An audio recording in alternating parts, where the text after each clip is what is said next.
Demeye başlayın. 62 bin sterlinden başlayan fiyatlarla. Olea.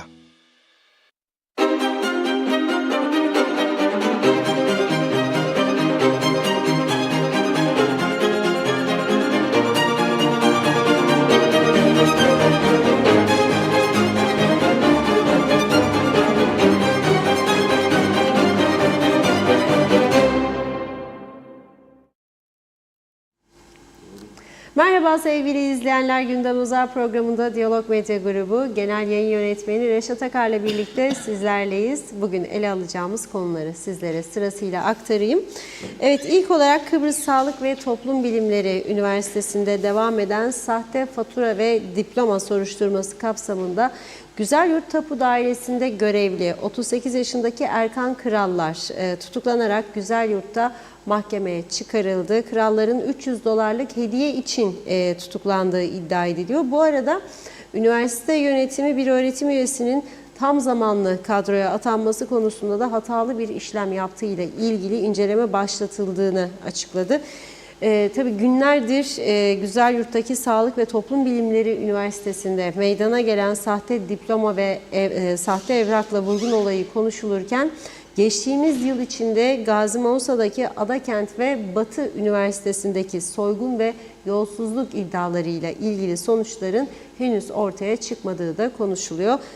Üniversite vurgunu ve sahte diploma olayındaki gelişmelerle ilgili olarak Halkın Partisi Genel Başkanı Kudret Özersay ile canlı telefon bağlantısı kuracağız. Son olarak da Cumhuriyetçi Türk Partisi Genel Başkanı Tufan Erhürman'la Yeniden Doğuş Partisi Genel Başkanı, Bayındırlık ve Ulaştırma Bakanı Erhan Arıklı arasındaki gerilim gündemdeki yerini koruyor.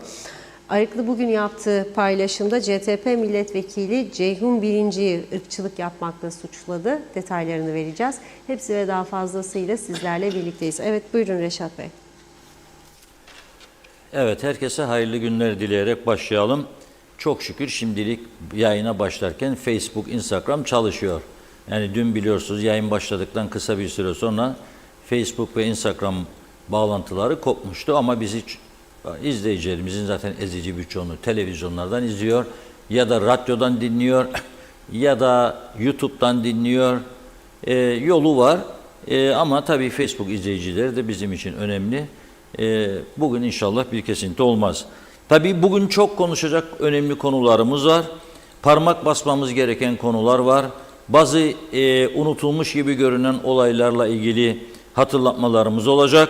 Ama bunun öncesinde başlarken şunu sormak istiyorum. Bugün döviz ne durumda? Dolar özellikle ne durumda? Haberiniz var mı acaba? Yine yalanınızı yutturamadınız. Atıp tutuyorsunuz boş boşa. Ayarını gülüm tutturamadınız. Bakınız dolar 10 lira. Sen dolarla mı maaş alıyorsun? Ne olmuş dolar onsa? Dış minnaklar, dış güçler bizi kıskanıyor Avrupa.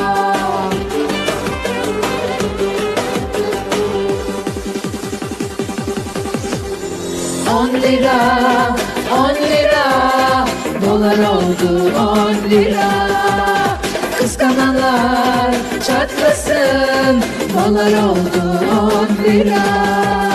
10 lira, 10 lira, dolar bugün oldu 10 lira. Koşup hemen dolar alın, bu gidişle 15 lira.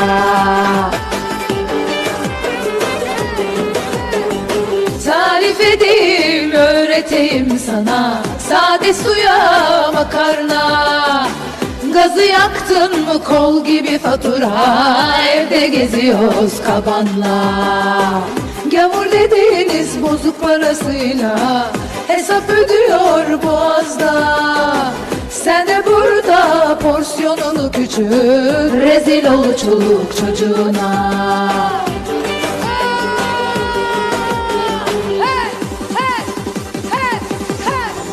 10 lira, 10 lira, dolar oldu 10 lira. Kıskananlar çatlasın, dolar oldu 10 lira. 10 lira, 10 lira. Dolar bugün oldu 10 lira. Koşup hemen dolar alın, bu gidişle 15 lira.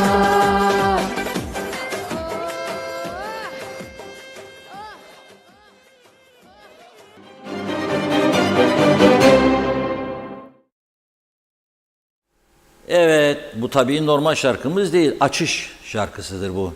Dolar olmuş 10 lira diye bir şarkı yapmışlardı bir zaman. Şimdi de diyor bu gidişte olacak 15 lira diyor. Şimdi dolar olmuş bugün 32,5. Bakın 15'ten korkuyordu millet Türkiye'de. 32,5. Kuzey Kıbrıs'ta bugün doların alışı 31,85, satış 32,25. Euro olmuş 34,60 alış, satış olmuş 35,100. Ben satışa bakarım. Yani euro ile alışveriş yaparsam bir ilaç alacağım ya bilmem 1 kilo kıyma alacağım daha ucuzdur diye 35,1 ile çarpacağım. Ben hatta açık söyleyeyim 36 ile çarparım. Çünkü yarın sabah uyandığımda büyük bir ihtimalle 36 olacak diye düşünüyorum. Sterlinle iş yapanlar dün söyledim kimse gücenmesin. Hiç bulamayacağız sonra. Eğer varsa bir ev kirada da adam ödeyemez 300 istediğini 280 yap, 270 yap, 250 yap. Çünkü hiç veremeyecek mahkemede 10 sene git. Aynı şekilde okulları söylüyorum, özel okullar. Biraz daha düşünün ya, insaflı olun. Efendim her şey arttı, öğretmen maaşları olabilir. Ama döviz artıyor zaten, sana kazandırıyor döviz. Son bir yılda, bir ay öncesine göre söylüyorum, Şubat ayına göre yaptıkları hesaplamalarda, son bir yılda Euro %66 değer kazandı. Türk parasına yatıranlar yandı %40, 35 hatta ortalama alamadı. Ama Euro yatıranlar 66 gibi, dolar yatıranlar 58 gibi, sterlin yatıranlar 65-66 gibi bir yılda. Zaten sen öğretmene verdiğin farkı dövizin yükselmesinden alıyorsun. Hadi yaptın. 100 sterlin, 200 sterlin. Yok da korkunç bir zam. Yani onun için dikkatli olmakta fayda vardır. Sıkıntı gittikçe büyüyor. Tabii biz burada et fiyatlarından şikayet ediyoruz. Ramazan öncesinde ana vatandaş şikayet ediyor. Bugün yine Bloomberg'de bir haber programında izledim. Bu konuda uzman olan bir kişiyi konuşturuyorlar. Adam diyor ki pahalılığın sebebi diyor Türkiye'de diyor inek yok, inek diyor.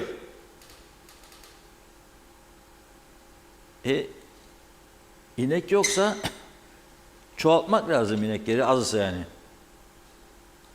Bunun için de tabii program falan ister, para ister, ne bileyim zaman ister. Bizim burada inek çok maşallah. Keçi koyun da çok. Fakat alan memnun, satan memnun misali güneye geçemeyenleri dikkate alarak kasaplarla hayvancılar arasında bir gerilim yaratılıyor. Sonunda bunun faturası halka çıkıyor. Yani 35-36'dan da koysam euroyu 10 euro 360 eder ya. 8.80-8.5'tur dana kıyması. Yani nerede bizdeki 550-600? Mümkün değil. Dikkat etmeleri lazım. Onun için programı bugün bununla açmak istediğim. Tabii haklısınız. Bizler de usandık. Sahte diploma her gün. Efendime söyleyeyim sahte evrak falan. Fakat görmezden duymazdan da gelinemez yani. Şimdi bugün genç bir arkadaşı 38 yaşındaki bir arkadaşı Erkan Kralları polis tutuklayıp Güzelyurt'tan mahkemeye çıkardı. Bütün suçu yani şu ana kadar açıklanan suç bu arkadaşının bu Güzelyurt Tapu Dairesi'nde görevli ve kendisinden Kemal Dürüst Bey de Güzelyurtlu eski bakan şimdi bu arkadaşa diyor ya abim diyor işte bir yardımcı ol tapuda işler hızlandırılsın falan diyor. O da yardımcı oluyor. Sonra buna 300 dolar veriyor. Yani büyük bir para da değil. Geçi yani dolandırıcılık, sahtekarlık yapılmasın tabii de Yani 300'ü, 500'ü, 1000'i demezler ama 300 dolar veriyor. O 300 doları alırken kendisine bir kağıt imza atıyor. Kemal Bey cebinden oynamaya alışmadığı için herhalde. Yani sen bir yardım istedin, bir hizmet. Eski bir bakan olduğun için o arkadaşa seni kırmadı herhalde, yaptı. Ama belki birkaç defa yaptı. İmzalattı belgeyi, polis de araştırırken bu ne dedi? Bu da 300 dolar yardım ederdi bize, işlemler hızlansın. Onun için. Şimdi tabii ben suç işlesinler, yapsınlar demem kesinlikle. Ama desteklemem de. Ama eğer işin bu boyutundan gidersek 7700 gece uğrasa polis 70.000 dak personel alsa çıkamaz bu işin içinden ha. Birçok kurumda isim vermeyeyim, hedef göstermeyeyim. İşler mesai saati sonrasında yapılır. Yani kurumda çalışır, gelir sana bir iş yapar, öğleden sonra fatura alır. Fatura verir. Veyahut da imzalar aldığına der parayı. Bu rüşvete mi girer? Hırsızlığa mı girer? Nereye girer? Çünkü gündüz yapması gereken işi yapmıyor. Diyor ki gündüz yoğunu, istersen işin erken olsun. Mesai saat sonra geleyim, yapayım, bitsin. 10 binlerce işlem var böyle. 10 binlerce. Her yerde var. Esas zaten mesele Forever TRNC'nin kamudaki bu çöküşünü kabul etmemek ve bu çöküşü düzeltecek önlem almamaktır. Kamu çöktüğü için herkes zaten işinin bir an önce olmasını ister. Bir an önce olması için de 300 de verir, 3000 de verir. İşin büyüklüğüne göre. Ne yapacak? Yani tabuda 2 sene bekleyeceği ne dedi Kemal Bey herhalde? Gel be abim dedi. Arkadaş da partinin gençlik kollarındaymış. Yap bize işimizi al. Nasıl olsa cevizcinin çuvalından oynuyor. Üniversitenin parasını veriyor, babam veriyor. Ama hakkında 2 gün ödül olarak vermiş. Polis mahkeme aynen böyle yansıtıyor. Tabu dairesinde görevli Erkan Krallar Kıbrıs Sağlık ve Toplum Üniversitesi Mütevelli Heyet Başkan Vekili Kemal Dürüst'ten tapu işlemlerini hızlandırması amacıyla 300 dolar ödül verdiğini ve bu yönde de ifade olduğunu hem de belge bulunduğunu söylüyor. İmzalattı Kemal Bey kendisine, diyorum işte. İmzalattı.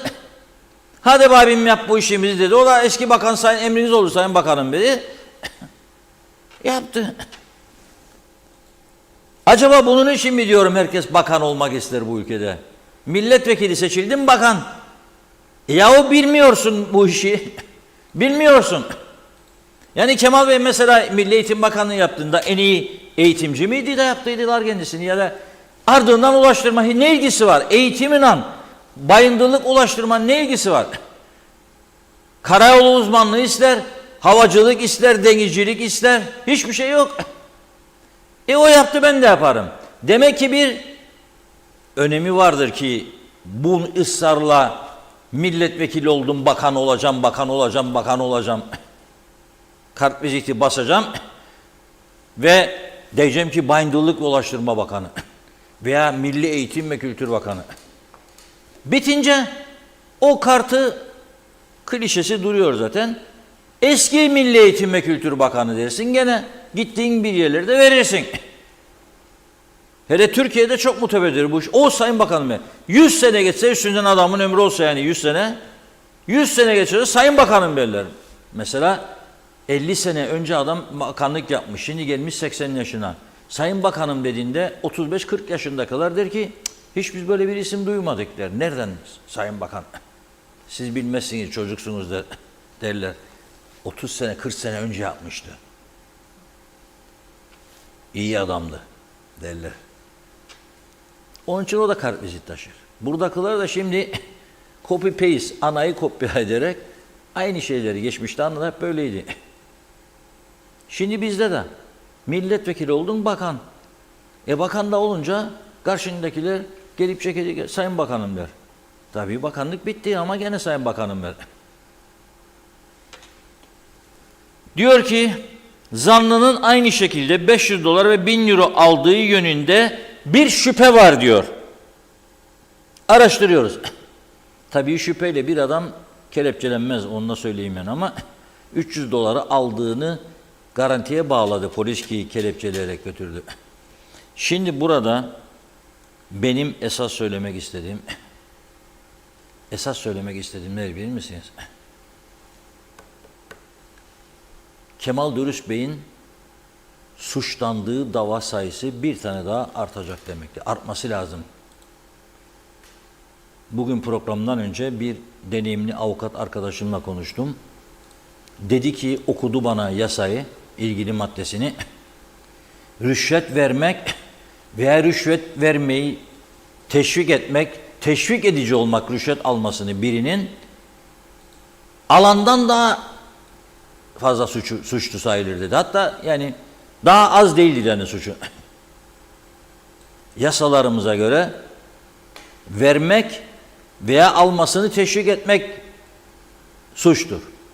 Şimdi demek ki Kemal Bey'i suçladıkları işte sahte diploma, sahte evrak düzenleme, sahtekarlıkla para demine ne eklemek lazım? Rüşvet vermek. Bir dava daha eklenecek demektir suçlamalarına. O zaman da ceza ağırlaşacak demektir ileride. Ama ilginç bir durum. Telefon bağlanmadı. Gel ya öğleden sonra. Elektrik gel öğleden sonra, hafta sonu. Hatta hatırlayınız.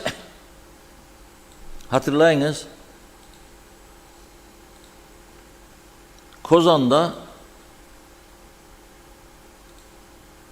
bir yer vardır tepenin üzerinde. Ben hiç gidemedim yani, kısmet olmadı. Sağ olsun beni sürekli davet etti orayı işleten arkadaş. Ama gidemedim. Gece kapalıymış. Ben de gündüz hafta 7 çalışıyorum. Tatile gidecek vakit de yok. İnşallah yakında belki bir gündem özel Londra olursa gideceğim inşallah. Hava durumuna göre bakıyorum şimdi. Bu ay mı olsun, gelen ay mı? Karar vereceğiz. Şimdi Savaş Bey diyor bana, bir yol var diyor. Finlandiya büyükelçisi gelir güneyden bize diyor. Adam demiş ki çukura düş kalk lastikler parçalandı. Demiş karayolları dairesine. Yahu gelin dökün ya 3-5 kova asfaltta. Ayıp, rezil oluyoruz, iş yapamıyoruz, insanlar şikayetçi, tehlike var. O da demiş ki ya biz gelirik gelmesine de araca koyacak yakıt, koyacak para yok, yakıt yok araçta. Yoksa gelirik. Durum bu merkezdeyken Kıbrıs'ta her şeyi bir farklı yönde yapmak zorunda kalıyor insanlar.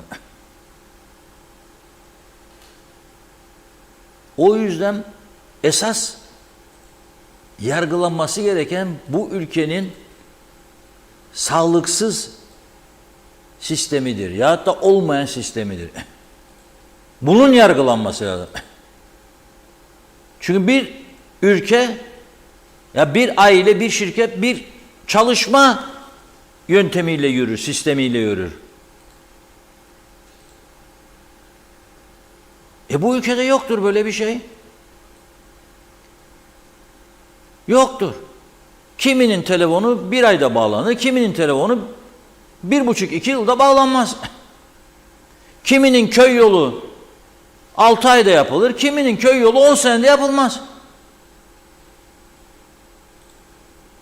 Kişiye göredir veya hizmet alım verimine göredir işler. Bunları biliyoruz yıllardır.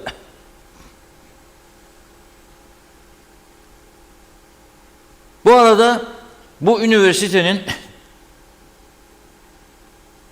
yönetim kurulu toplanmış da bir öğretim üyesi tam zamanlı kadroya atanması konusunda hatalı bir işlem yapıldığını görmüş da inceleme başlatma kararı almış. Ya bu kadar zaman bu üniversite havada uçtu, diplomalar dağıttı. Da bu yönetim kurulu görmedi bunları, hiç duymadınız, hiç haber almadınız. Da şimdi bir öğretim görevlisi kimse bu ses vermeye başladılar. Bu arada tabii biz Kıbrıs Sağlık ve Toplum Bilimlerini konuşurken çok 3-5 ay önceki skandalları da unuttuk ha. Çok ilginç bir yapımız var. Herkes unuttu. 27 Ekim 2023 ne geçti aradan? Kasım'a 1, Aralık 2, Ocak 3, Şubat 4. Daha Mart'ın başındayız. 28'de çok var. 4-4,5 aylık mesele. Gazi Mauso'da Adakent diye bir üniversite. Ne oldu bu Adakent? Orada da yolsuzluk, sahtekarlık vardı. Üniversitenin rektörü Oytun Sözü Doğru ile öğrenci işleri personeli Zihni Öztürk ilk belirlemelere göre o günlerde 21.000 dolar 6 öğrencinin aldıkları kayıp parasını muhasebeye yatırmayıp cebe atmışlar.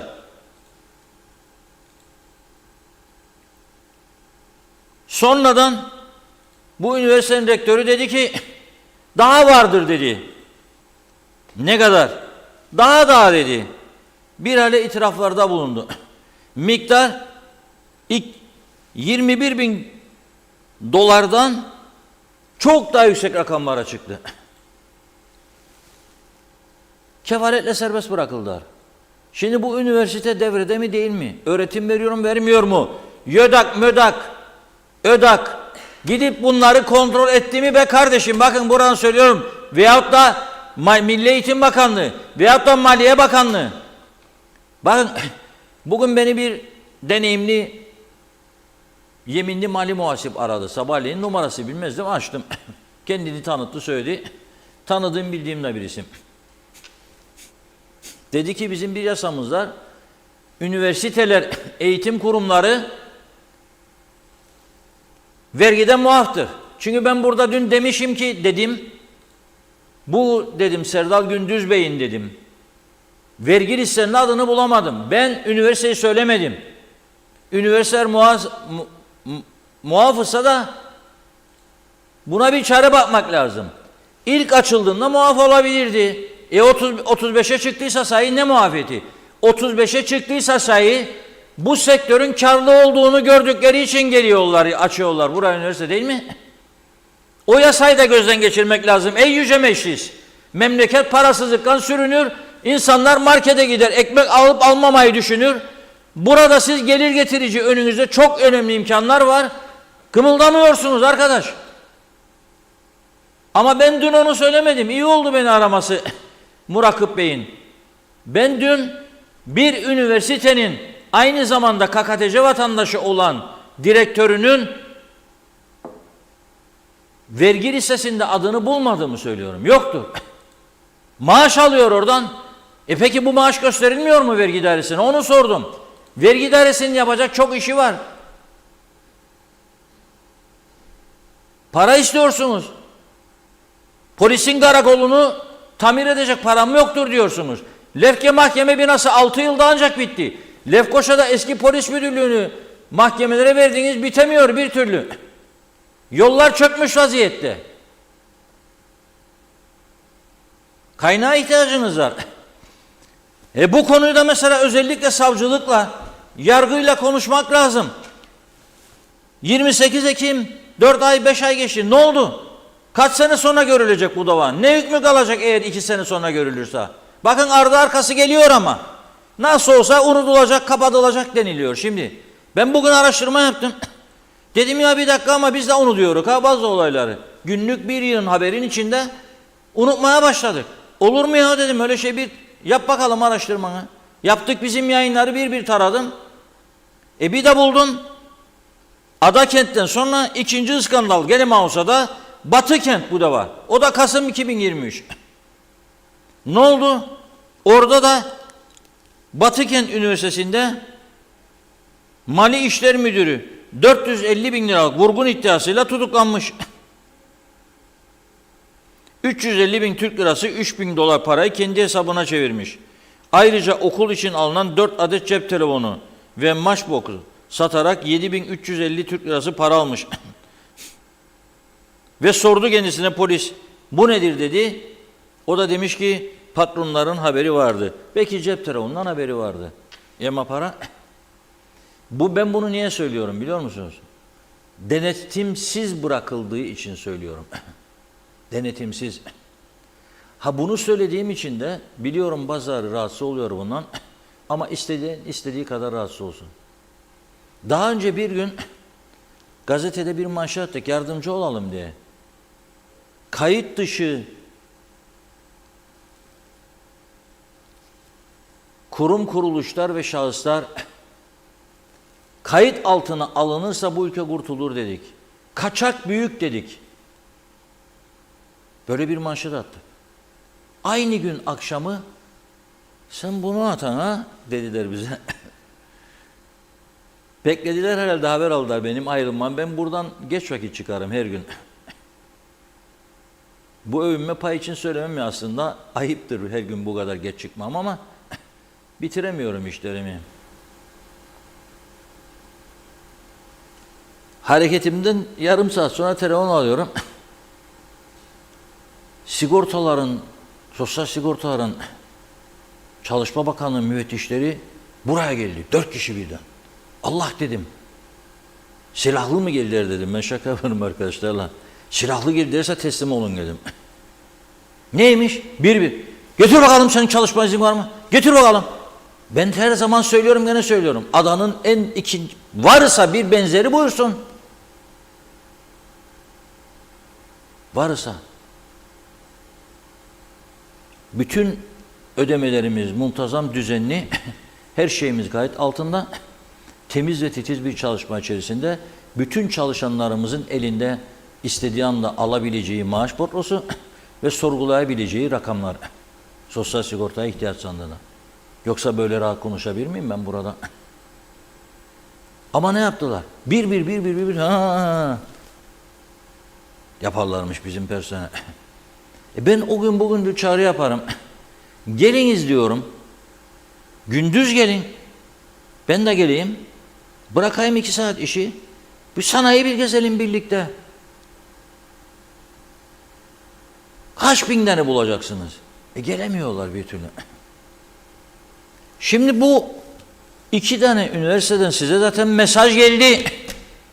Dikkat edin, bir şeyler dönüyor. Hepsinde dönmeyebilir. Ama bazılarında. Sen bunu o gün aldığında bu ihbarı sessiz ve sakinlik içerisinde maliyenin vergi memurlarına gönderip hepsinde bir araştırma başlayacaktın. Hızlı bir şekilde. Yapmadınız. Beklediniz. Üniversite sahipleri bu güzel yurttakı için şikayet etti. Da o zaman harekete geçtiniz. O zaman. O da gene denetlenmedi. Gene orada kaldı bu iş. Sağlık bilimi. Zaten polis yapmaz. Şimdi deseniz siz 2 taneyi daha denetleyelim. Zaten eleman yok. Ha ben bu konunun günlerce, haftalarca, aylarca gündemde kalmasını, üniversite sektörümüzün zarar görmesini, öğrencilerin endişe duymasını da istemiyorum. Zaten bu raddeye gelmeden yapılsaydı olmayacaktı bunlar. Sen gizli bir şekilde normal bir denetim görevini yapsaydın, bulduklarını hesaba çekseydin, cezasını çektirseydin, bunlar zaten olmayacaktı. Patlak vermeyecekti bu skandallar. Gerek olmayacaktı. Kendiliğinden çıkacaktı ortaya. Şimdi bana diyorlar bu sektör zarar görüyor. Görüyor. Sektör görmüyor sadece. Bütün ülke görüyor. Ve bunun yarattığı ve yaratacağı sakıncaları önümüzdeki hafta sonucunu göreceğiz. Önümüzdeki aylarda. Göreceğiz çok yakında. Evet, şimdi tabii çok mesajlar biliyorum, görüyorum, Funda Hanım da bakıyor.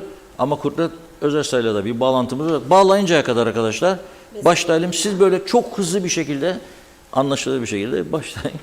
Telefonumuzu da bağlayalım. Evet, çok teşekkür ederek başlayalım hızlıca. Erol Topçu, Erdal Yarkın, Seval Pilli Kanat, Arif Mustafa Cüce, Osman Mene iyi yayınlar diliyor. Cuma Meşe'de kolay gelsin demiş. Şerife Turgay Derya da. Fikret İpekçioğlu meclisin haline ne demeli? Aygun Nuri artık halka sahte diploma olayları usandırdı. Küçük ülkede bu kadar rezalet yeter, utansınlar artık diyor. Hasan İrtem hizmet istiyoruz, geçinemiyoruz demiş. Mehmet Ali Özdemir iyi yayınlar diledi. Emir Ali Tatlıdil domates 80, salatalık 90 yok mu arttıran? Atik Havuz sterline 41 kere maşallah yazdı. Aygun Nuri halk artık deliliğe vuruyor. Yapacak başka bir şey kalmadı. Açık hava tımarhanesinde yaşamaya çalışıyoruz. Artık diyor tabii tuzu kuru olanlar diyor bu olanları takmaz. Ali Dereseven bu ülkede bir günde olsa iyi bir şey duymayacak mıyız? Her gün yeni yolsuzluk olayı, yeni skandal. Buna rağmen yetkililerden tek bir önlem yok. Sertel Dereseven Londra'dan size iyi yayınlar demiş. Emir Ali Tatlıdil Tahtakale'de döviz ve altın satışına sınırlama getirildi. Menteş Çağla, Fatma Gör, Osman Rakibet iyi yayınlar diledi onlar da. Cemre Akar diyor ki iç meselelerle uğraşırken dış meseleleri herkes unutuyor. Geçtiğimiz hafta Kıbrıs Cumhuriyeti'nin karma evliliklerinden doğan çocukların durumuyla ilgili yaptığı açıklama tatmin edici değildir. Bu çocukların gasp edilen haklarını kim savunacak? Ne hükümetten, ne Cumhurbaşkanlığından ne de muhalefetten ses yok. Fikret Gönlübol Londra'dan selamlar. Dün işimizi yarıda bıraktık, koştuk geldik. İnşallah bugün aynı şey olmaz. Şikayet etmiyorum. TV 2020 için buna katlanırım demiş. Mustafa Özcan iyi yayınlar. İnekten bol ne var yazdı. Nazime Nalbant Londra'dan herkese selamlar. Duyduklarımıza üzüldük diyor. Sahte diploma devamını duyacağız. Senelerdir kimse bilmez diyor böyle olayları. Şimdi her gün ortaya çıkıyor. İnşallah son olur demiş. Ülkenin durumuna bakar mısınız? Niyazi İnancı Türk milletini düşürdükleri durumlara bakın. Övündüklerinde bir harmanlık yer isterler. Bunlardan bir cacık olmaz. Yenal Öztürk biraz da güney kazansın yazdı. Niyazi İnancı rüşvet has safhada diyor. Kurumlarda büyük temizlik şart oldu. Ali Cevat da demiş ki Sağlık Bakanlığı'nın kalem müdürü bu hataya nasıl düşer? Buraya kadar yapmaması gerekirdi. Ah o şeytan ah dedi. Hakan Boztürk doğru mu demiş. Genel Öztürk Kuzey Kıbrıs'ın neresi doğru düzgün, nereye el aslan elinde kalır diyor.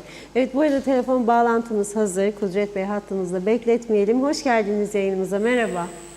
Merhabalar, iyi yayınlar. Reşat Bey merhaba. Selamlar hocam, nasılsınız? Teşekkür ederiz, iyiyiz. Umarım sizler de iyisinizdir. Allah'a şükür hocam. İyi olmaya çalışıyoruz. Şimdi bu üniversite meselesi olsun, sahtekarlıklar ses yankı yapıyor arkadaşlar. Diploma meselesi falan. Siz bunun üzerinde başından beri ciddiyetle duruyorsunuz. Neredeyse yani bir temiz harekat gibi bir şey oldu bu. Başlattınız. Şu ana kadar yürütülen soruşturmalardan falan önce ondan başlayayım. Memnun musunuz? Sizi tatmin ediyor mu bu? Bir ikincisi de evet diyorlar ki bu üniversitelerimiz zarar görmeye başladı bu işlem. Bunun için ne yapılmasını öneriyorsunuz? Yani bu aşamada ne yapmak lazım? Çünkü siz de bir öğretim görevlisisiniz. Onun için öneriniz nedir? Daha önce okudum, az önce bilmem dinleyebildiğiniz mi? Mausa'da 2 üniversite oldu. Yani geliyorum dedi bir şeyler orada. Bu da dikkate alınmadı gibi geliyor bana. Çünkü unutuldu, kaldı. Nasıl değerlendirirsiniz? Evet, Reşat Bey teşekkür ederim. Öncelikle çok açık ve net bir biçimde şunu vurgulamak istiyorum. Burada bu noktaya kadar gelmesinde polis teşkilatımızın çok önemli bir rolü vardır. Bu noktaya kadar geldiyse gerçekten samimiyetle ve gece gündüz çalışarak polis bu noktaya kadar getirdi. Bizim kendimize göre biz de kamuoyu bağlamında yaptığımız bazı şikayetlere bir katkı koymaya çalışıyoruz ama esas bu noktaya gelmesinde polisin duruşu etkili olmuştur. Vatandaşa da buradan bunun altını çizerek söylüyorum. Özellikle kritik bir noktaya doğru geliyor. Çünkü çok daha önemli isimlere dokunmaya başladı. O yüzden polisimize destek vermemiz, sahip çıkmamız gerekir. Yani bir siyasi işte etkileme, müdahale, dokunuş ve benzeri ihtimaller arttı şu anda. O yüzden polisimizin yanında durmamız gerekir hepimizde. Bu birinci nokta. İkincisi bu gelinen durumu artık sahte diploma meselesi olarak tarif etmekten vazgeçmemiz lazım. Çünkü Bu onunla sınırlı bir şey değil. Burada bariz bir biçimde sadece bir kurumla sınırlı kalmayacak şekilde sahte diplomanın ötesinde bir dolandırıcılık meselesi var. Bir yolsuzluk, bir dolandırıcılık meselesi var ve sadece Güzelört'teki bahse konu üniversiteyle sınırlı değil. Bundan 7-8 ay önce bir yanda Halkın Partisi'nin merkez yürütme organından farklı arkadaşlar. Önce Ahmet Tokatlıoğlu, sonra Ramazan Durmazer, sonra eğitim sorumlumuz Duygu Uzun kamuoyuna açıklamalar yaptılar. Manşetlerde de yer aldı bunlar. Hatırlayacaksınız. Tabela üniversiteleri konusunda acil tedbir almamız lazım diye 8 ay önce. Eğer o tarihlerde gerekli adım atılmış olsaydı bugün bu noktaya gelmezdi konu ve mesele sadece Güzelyurt'la sınırlı değil. Siz az önce örneklerini verdiniz. Bu memleketin farklı yerlerinde kaliteli olmayan, öğretim üyesi açısından da öğrenci açısından da kaliteye önem vermeyen, herhangi bir biçimde de denetlenmeyen, adeta çalışma izni ofisi ya da oturma belgesi ofisi gibi çalışan tabela üniversiteleri var. Ve şu anda bugün de var.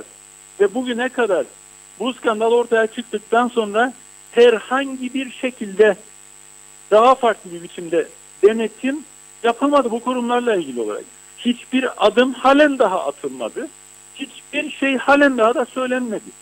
Yani tek söylenen şey hükümet kanadından yargıya güveniyoruz diye bir cümle. Yargıya güveniyorsanız bir kere sizin partinizle bağlantılı olan milletvekillerinin dokunulmazlığını kaldıracağınızı açıklayın.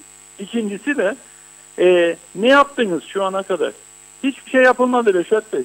Yani 2 tane somut önerimiz vardır. Birincisi kaliteli nitelikli eğitim veren üniversitelere sahip çıkılması gerekir. Başta Doğu Akdeniz Üniversitesi'ne, Lefya Avrupa Üniversitesi'ne ve diğer kaliteli eğitim veren özel üniversitelere destek verilmesi gerekir yönetimde olanların. Ama ikincisi tabela üniversitesi olan, kaliteye hiçbir biçimde önem vermeyen ve birilerinin bu ülkeye gelip öğrenci adı altında aslında öğrenci de olmadan girmesine aracılık eden aracı kurum gibi çalışan, üniversitenin yakından uzaktan ilgisi bulunmayan, üniversitede çalışan, o kurumlarda çalışan akademisyenlerin aldıkları sıfatların, profesörlüğün, doçentliğin bile sorgulanabileceği bir durumda olan bu tabela üniversitelerine ilişkin derhal tedbir alınması gerekir. Yani acilen denetlenmeleri ve belli bazı standardı yakalayamamış olanların derhal kapatılması gerekir. Sıfır tolerans politikasını uygulamamız gerekir. Şimdi neden bunu söylüyoruz biz Halkın Partisi olarak? Çünkü bir patates çuvalı torbası düşünün Reşat Bey. İçerisinde bir tane çürük badayızı gördünüz kenarından. Dediniz ki ya şimdi bir çürük badayız için açacağım bu torbayı, bütün badayızları çıkaracağım dışarı. Ya bulacağım o çürüğü de çıkarayım dışarı. Bırak kalsın ya dediğiniz anda bir gün sonra o çürük badayız olacak 3. 3 gün sonra olacak o çürük badayız 10. Bütün badayızlar kokacak, çürüyecek, eriyecek. Şu anda bir tane görünüyor gibi bir durum var. Ama torbanın içinde aslında derinlerde birkaç tane daha var. Siz az önce birkaç örnek verdiniz. Yani bir çuval badayız olduğu gibi berbat olacak. Çöpe gidecek. Dolayısıyla aman efendim yüksek öğrenim, aman efendim üniversitelerimiz zarar görmez. Zarar görüyor zaten şu anda bu çürümüşlükle. Ve şunu da artık herkes lütfen görsün. İçinde bulunduğumuz durum bir nevi organize bir suç örgütüyle karşı karşıyayız biz. Allah aşkına daha basit tarif edilemez yani bu. Neden? Düşünün siz yönetimde olan kişiler, daha önceki bakanlar, şimdiki milletvekilleri, şu anki atadığınız müdürler, bakanlık müdürleri, özel kalem müdürleri, mukayyitler vesaireler. Daha ne olsun ya Allah aşkına? Yani hem siyaset düzeyinde bakanı vekili hem kamu yönetimi düzeyinde müdürü, müsteşarı bilmem vesairesi hem de bu siyasi kişilerin kızı, oğlu, gelini vesairesi bu kurumların içerisine yerleştirilmiş mekanizmayı kurmuşlar. bir dolandırıcılık meselesi. Yani bu kadar bariz bir biçimde gözümüzün önünde madem ki cereyan ediyor bu, tabii ki üzerine gitmemiz gerekiyor. Tabii ki bağlantılı kim varsa, adı ne isterse alsın, görevi pozisyonu ne isterse alsın, gereğinin yapılması gerekiyor. İfadesinin alınması gerekiyor. Tutuklanması gerekirse tutuklanması gerekiyor. Milletvekili de olsa dokunulmazlığının kaldırılması için kamuoyunun da bu baskıyı yapması gerekiyor. Bakın geçen gün mesela ortaya çıktıktan sonra yapılan açıklamalara bakın, kimseyi tatmin eden bir şey söyleyemediler. Ciddi bir biçimde çıplak gözle bile görülebilecek bir usulsüzlük var ortada ve başka türlü bir menfaat ağı kurmuşlar. Organize bir suç örgütü tarifi gerçekten yani abartılı bir tarif değil. Böyle bir şeyle karşı karşıyayız. Bu ülkede kamunun kaynaklarının kullanılması açısından da çok önemli bir ekonominin en önemli lokomotif sektörlerinden birisi olarak tarif edilen yüksek öğrenim açısından da devletin kendisine halkın güvenmesi açısından da asla kabul edilebilir bir durumla karşı karşıya değil. Onun için çok ciddi şekilde neşter vurmak gerekiyor bu konulara. Geri durmamak gerekiyor, cesaret göstermek gerekiyor. Bu açıdan da yani bazı durumlar geliyor bize, doğrudur değildir bilmiyorum ama bunu söylemek zorundayım. Eğer siyasi olarak polise veya bu soruşturmayı yürütecek olan savcılığa dönük en ufak bir etkileme adımı, tavrı gösterirlerse çok fena canları yanacak. Ve biz bu konuda çok kararlıyız. Vatandaşın da, kamuoyunun da, medyanın da polisin yanında durması, bu sürece destek vermesi bize göre çok önemlidir. Ve bu konuların üzerine gitmezsek ortada ne devlet kalacak, ne kamu yönetimi, ne de efendim kendi kendimizi yönetmek isteriz. Nerede yöneteceğiz kendi kendimizi? Kahvede yoksa meyhanede yöneteceğiz. Devletin kurumlarıyla yöneteceğiz biz kendi kendimizi. Devletin kurumları yerle bir edilirken, bu kadar yozlaşmışken, yolsuzluk, dolandırıcılık, rüşvet bu kadar aleni bir biçimde rafta dolanırken müsaade etmeyeceğiz. Buna başka bir yolu yoktur. Açık ve net. Son şunu da sorayım size de öğrenelim. Aslında nereden başlayacağımızı bilmek, kestirmek de zordur. Yani üniversiteden başladık şimdi ama aslında sorgulanması gereken çok mesele var. Yani hala mesela bu ülkede iddia edildiği geçmişte telefon dairesine alınan kablolar nerede? Nerede? Mesela gösteriliyor diyelim ki 10.000 metre kablo alındı ama normalde 10.000 metre kablo teslim edilmedi oraya. Elektrik kurumu, jeneratörler falan, Kıbrıs Türk Hava Yolları rezaleti duruyor olduğu gibi bunlar. Yani bunlar hem de öyle 300 büyük paralar. Evet. Yani bunların içinden bu polis örgütü tek başına veya savcılık mekanizması çıkabilir mi hocam? İşte adım adım ilerlenirse evet çıkabilir. Çünkü bir kapasite var. Bunun güçlendirilmesi tabii ki gerekir ama polisin şu anda işte zorlanıyor personel şu bu falan diyerek de bundan da kaçınmak mümkün değil.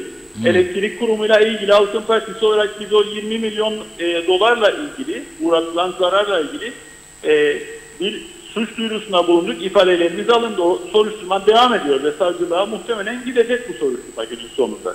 Ve başka pek çok konuda da bu var. Yalnız şuna dikkat çekmek isterim. Bakın biraz da siyaseten bakın duruma. Telekomünikasyon meselesiyle bağlantılı olarak kablo meselesi Sayın Arıklı tarafından tam da bu konular biraz unutulsun, gündem değişsin diye ortaya atılmış bir şeye benziyor. Çok açık söylüyorum bunu. İkincisi, eczacılar ve doktorlarla ilgili olarak aman 3 tane burada buldum vesaire diye bu konunun gündeme geldiği andan itibaren hemen Ünal Bey çıktı. Ne dedi? Sonuna kadar bu konunun üzerine gideceğiz. Mesela eczacılar ve doktorlar söz konusu olduğunda sonuna kadar üzerine gidecek, peşini bırakmayacağız diye açıklama yaptı. Soruyorum size şimdi, bu kadar aleni tutuklamaların da olduğu belgeleriyle vesaire karşı hiçbir açıklamada gelmeyen bu konularla ilgili Ünal Bey çıkıp başbakan olarak dedi mi? Bunun arkasını gelecek, peşini bırakmayacağız, üzerine gideceğiz, sonuna kadar üzerine gideceğiz diye bir şey duyduk mu? Duymadık. Için çünkü UBP hükümetinin bir tanesinin atadığı mukayyet, öbürünün atadığı müdür, öbürünün eski bakanı, öbürünün şimdiki milletvekili. Yani her bir taraftan içini sarmış. Nasıl diyecek bunu? Dolayısıyla bu konu da önemlidir. Gündemi Evet. değiştirmelerine müsaade etmememiz lazım. Evet. Peki çok teşekkür ederiz hocam. Biz teşekkür ederiz. Böyle bazen ilginç şeyler atarsınız gece sabah ola hayır ola diye. Hayır olursa haberimiz olsun lütfen. Haberdar edeceğiz sizi. Tamam. Hiç Çok merak sağ olun. etmeyin. Teşekkür ederiz Sağ olun. hocam. Kolay gelsin. İyi akşamlar. Sağ olun. Evet, Tufan özür dilerim, Kudret Bey diyor ki yani bu soruşturma kapsamında temiz olanlar olmayanlar ayrılsın diyor. Yani suçu olanlar varsa ortaya çıksın ki pirinç iyisi kötüsü ayrılsın. Tabii ki polis sadece bu gücü meselesini 20 kişiyle sorguluyormuş. Dikkat edin. 20 kişi. Ama mesela şimdi geleceğim mesajlara tabii Funda Hanım şey yapıyor. Dolar olmuş 10 lira şarkısı hareketleri. O hareket ederken ben buradan seziyorum, görüyorum. Bakmasam bile oraya görüyorum. Şimdi 2 tane fotoğraf gönderdiler bana Gönyeli çemberinden. Kilitlendi diyorlar, yürümüyor. Yürümüyor. Onun için biz lazım gündem özeli biraz daha uzalım. 7 ki biz zaten orada kilitleneceğine gidenler burada kilitlensin iş başında. Biraz daha uzatalım. Ne dersiniz bilmiyorum. Kilitlendi gitmiyor arabalar. Bu ekonomiye, milli servete de darbe. Eskiden bu gibi durumlarda polis giderdi. Çünkü bakın bizim neticede Türk'üz değil mi? Anladığımız bir şey var. Düt düdüğü çalacak polis. Geç kardeşim. Trafik ışığı falan medeniyettir, biz anlamayık bunlar.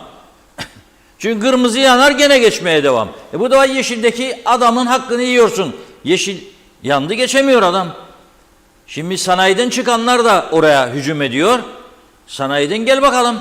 Yeşil yanıyor. 2 araba geçinceye kadar çünkü kırmızıda geçenler var diye ana yoldan tekrar kırmızıya geliyor. Hadi babam yürü babam yürü, yürümez. Ben polisin yapacak çok işi var bu ülkede. Polise ve yüklüyoruz bütün sorumlulukları her açıdan. Yani alırken araba ruhsatlarının, vergilerin paralarını alternatif yollar üretmediğimiz için, yeni yollar üretmediğimiz için, buna kafa çalıştırmadığımız için, araba sayısının hızla artmasını görmezden geldiğimiz için, toplu taşımacılığı önemsemediğimiz için bunlar yaşanıyor şimdi de. Hadi nüfusu artırdın, araba satışlarını da artırdın, galericiler mutlu, her gün 3-5 tane daha yeni galeri açılır. Ama yol yok. Nereden sürecek bu arabalar alanlar? Nereye gidecek?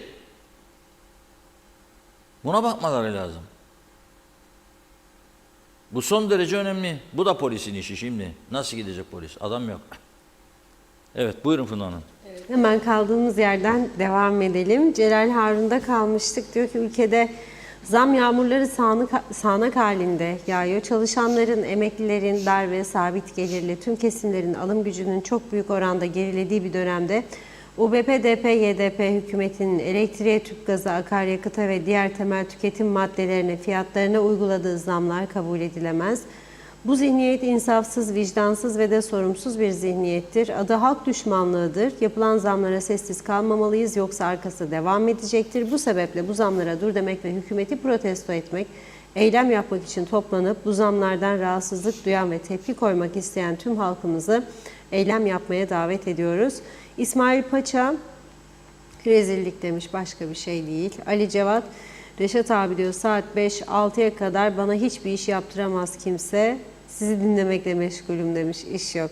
Zeliha Adaman iyi yayınlar diledi. Yenal Öztürk, bir tek mekteplerdeki yolsuzluk mu? Diğer devlet kurumlarını da araştırsınlar diyor. Mehmet Şenler kolay gelsin dedi. Musa Gökçen 80 tane daireyi de sorsunlar. İzzet Ahmet iyi yayınlar, selam olsun yoldaşlar, selam olsun CTP yazdı. Aynur Yüzügüler, Kader Akyollar da iyi yayınlar diliyor. Kader Akyollar ayrıca demiş ki koskoca Kuzey Kıbrıs'ın bakanı böyle yaparsa halk ne yapsın, yazıklar olsun.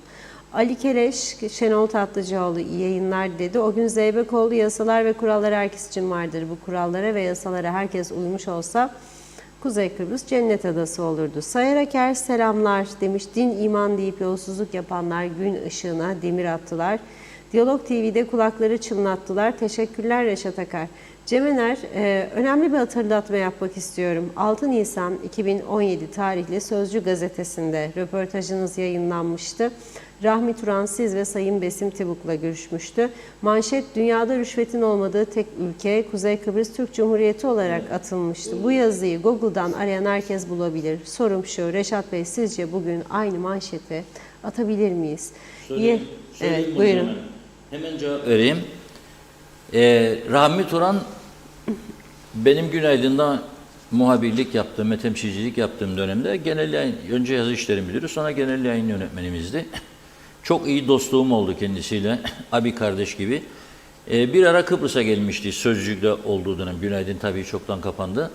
Besim Tubuk Bey ile birlikte sohbet ederken üçümüz Besim Bey'le röportaja geçmişti kendisi. Besim Bey Kuzey Kıbrıs'ta rüşvet olmadığını söylemişti. O tarihte. O tarihte. Ve Rahmi Turan da bunu Sözcü Gazetesi'ne yazdı ve hakikaten Sözcü Gazetesi'nde 1. sayfadan çok geniş bir şekilde rüşvetin olmadığı bir ülke diye bahsetmişlerdi Kuzey Kıbrıs'tan. Ama şimdi aynı şeyi söyleyemeyiz, Besim Bey de söyleyemez. Ben onunla da konuştum. Bu konuyu dedim, o zaman söylediniz. Bakın şimdi dedim, tam tersi oluyor, hayret bir şey dedi. Ben de hayret ediyorum bu işe dedi. O gün söylediğimde gerçekten de böyleydi. Ben de bir katkı yaptım bu konuya. Zamanında İngiltere'den gelen benim iyi tanıdığım bir insan bu ülkeye yerleşip yatırım yapacak diye, kendisine yardımcı oldu diye bir bakana dost olarak bir gömlek hediye etmişti. Bana dedi ki o bakana dedi gömleği verdiğimde kıpkırmızı oldu suratı, alamam demiş. Demiş ben sana rüşvet getirmedim ya. Kendimi alırken 2 tane aldım bir gömlek asa bir kahvenin 40 yıl hatırı var demiş. Sonra o adam geri gitti tabii, İngiltere kalmadı burada da. Öyleydi. Şimdi eski bakan bunun nereden kaynaklandığına biraz sonra değineceğim ama buyurun Funda Hanım. Evet, biraz daha okuyalım. YZ diyor ki iyi günler Diyalog ailesi. Benim de dosyalarım tabu dairesinde 5 yıla yakındır bekliyor. Elbet bir gün yaparlar işlem demiş bir umut. Ömer Bozkara vezirler. Evet, kim veya kim olursa olsun, ister bakan ister bakmayan, kim suçu, hırsızlığı varsa en ağır şekilde cezalansın. Gariban bir elma çalsa hırsız, zengin çalsa yolsuzluk. Garibanın ismi açıkça söylenir. Eski bakanın sayın diye geçer demiş. Ne sayını diyor. Hala hak yollar. Helal olsun Reşat Bey, ağzına sağlık. Çok güzel anlatırsınız. Duyarlar da işlerine gelmez demiş. Manisa'dan selamlar. Betül Kazımoğlu maşallah dürüst efendi hep dövizle çalışıyor dedi. Tema Yavaş Londra'dan selamlar. Londra'ya bekleriz. Fevzi Mehmetçioğlu, Metin Maraşali iyi yayınlar. Hasan Yoncacı bu sistemi kim yarattı diye sordu. Ali Dereseven bu ülkede ekstradan verilen trilyonlarca ek mesai, örtülü ödenek ve binlerce resmi hizmet aracına para bulunabiliyorlarsa diğer işler için para yok demesinler. Gülüz Onsal seviliyorsunuz demiş. Derya Kartal kepazelik yazdı. Aytaç Bey iyi yayınlar. Osman Cepheoğlu adam soyadı dürüst, bir de dürüst olmasa neler yapacaktı. Çağatay Donlar bakmayı bu kadar güzel beceren Bakanlar Kurulu dünya yüzünde yoktur. Turgay Gezen çürümüşlük has safhada bu memleketin temizlenebilmesi için temiz ellerin tüm kamu kurum kuruluşlarının içine el atması gerek. Bu işler mecliste birileriyle ağız dalaşına girmekle olmaz. Toplum bu tür tartışmalardan bıktı. Kimin ne olduğunu herkes biliyor. Yolsuzlukların ortaya çıkması, suçların cezalandırılması için güçlü bir muhalefete ihtiyaç vardır. Bu bağlamda temiz toplum ve temiz siyaset adına canla başla çalışan Kudret Hoca'ya ben şahsen çok teşekkür ederim. Fitnet Salih, üniversiteyi bu kadar soyan zat bakanlık yaptığı dönemde devletimizi nasıl soymuştur Allah bilir. Onlar da araştırılır inşallah. Sayar Aker, halk Ferdi Tayfur'un şarkısını mırıldanıyor. Huzurum kalmadı. Musa Nurçin, güzelim Kıbrıs, sabah akşam yolsuzluk, hırsızlık, her gün zam. Mecliste duyun diyor, düğün salonu gibi. Her gün havaya demiş. Mehmet Beyaz Yüz, yıllardır sizi büyük beğeniyle izliyorum. Bunların yüzüne diyor bu kadar yasa dışı olayları söylüyorsunuz. Hiçbir ders almıyorlar. Ümidim kalmadı. Düzelmez bu memleket. Dursun Taş kolay gelsin demiş. Her şeyimiz sahte olmuş. Cemil Kurç, Memlekette artık her şey rüşvetle oluyor. İngilizlere oturma iznini daha erken vermek için adam başı 300 sterlin alıyorlar demiş. Bu konu ciddidir demiş sahada. Ayşe Güner Mertcan, yeni skandallar çıktıkça eskiler unutulmaktadır maalesef. Londra'dan Güner Bey'in mesajıydı bu. İzzet Vuruşan, Hatice Özler Şahin, Akif Rakibet iyi yayınlar diledi. Celal Harun Gönyeli çemberinde sabahın erken saatlerinde işe gitmeye çalışan vatandaş trafik yüzünden zor anlar yaşıyor. Yoğunluk vatandaşı çileden çıkarttı dedi. Cem Güner güzel bir günden Çeşme Alaçatı'dan selamlar. Kolay gelsin. İbrahim Can, sayenizde güzel ülkemizdeki tüm çirkinlikleri, yolsuzlukları, yapılanları öğreniyoruz. Gündem Kemal Dürüst. Acaba sadece o mu? Yargılanması gereken kaç siyasetçi veya yanlış yapan var? Yok mu bu memlekette İtalya'daki cesur savcı kadar diyor, biri çıksın ortaya temizlesin ülkemizi saygılarımla demiş. Fikriye Berktuğ, Reyat Ener, Ercan Argün iyi yayınlar diledi. Ercan Bey ayrıca açlığa devam demiş. Emir Ali Tatlıdil, meyhaneler de eğitim yuvası sayılır diyor. Bu yüzden bizim de vergiden muaf tutulmamız lazım demiş. Hüseyin Koltan, her zaman sevilerek izleniyorsunuz. Kolaylıklar dilerim. Ramazan Reçber, Adana'dan selamlar. Şu anda çalışıyorum. İş sırasında sizi izlemek, dinlemek ayrı bir keyif demiş. Bekir Bolatcan, memleket sorma Girhan oldu. Vallahi daha önce bir platformda dile getirdim. Fırsat buldukça da devam edeceğim diyor. Elin nereye atsan elinde kalıyor. Sil baştan her yere, her şeyi yeniden şekillendirmek gerekiyor. Siyasetten başlayarak tüm kurum ve kuruluşları temizleyip yeniden düzenlenmesi gerek dedi.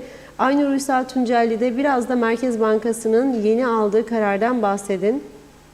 Bankalar evlere kağıt yollar, borç faizleri artmış, maaşlarımız ellerinde, düzenli ödenen borç faizleri bir kararla değişebilir mi? Çok tuhaf bir durum dedi. Bir iki mesaj daha okuyup ara verelim. Mehmet Uluçaylı, devlette kamu görevinde memursan ikinci iş yapmak yasak ama işçi olarak çalışırsan mesai sonrası ikinci işi yapmak yasak değildir diyor. İsmet Sencer, harikasınız demiş. Nazime Nalbant, çok teşekkür ediyorum her gün bu bilgileri paylaştığınız için. Tarafsız haberleriniz her gün, uzaklarda olsam da kaçırmıyorum. Allah güç kuvvet versin, başarılar diledi. Necdet Mavi Gözlü'yü de okuyalım. Kuzey Kıbrıs Birleşik Afrika Pakistan Cumhuriyeti Başkenti Lefkoşa'dan iyi yayınlar. O kadar pahalılık olduğu söyleniyor. Doğrudur. Her şey çok pahalı ama buna rağmen her geçen gün nüfus artıyor. Kapasınlar artık limanları, girişleri, arabayla bir yere gidemez duruma geldik. Gönyeli'den geliyorum. Çember ana baba günü adeta. Bu yollar ve altyapımız bu nüfusu kaldırmıyor. Bizi idare ettiklerini sananlar bunları görmüyor mu demiş Necdet Bey. Teşekkür ediyoruz. Daha var mesajlarımız. Yine devam edeceğiz. Buyurun. Evet. Bu arada bir son dakika haberi vereyim. Bizim de bulunduğumuz organize sanayi bölgesinde şu anda bir yangın olayı var. Arkadaşlarımız oradan gönderdi bunları. Ömer Kadiroğlu havada, karada, denizde diyorum ya, her zaman boşuna söylemiyorum. Duyar duymaz oraya gitmiş.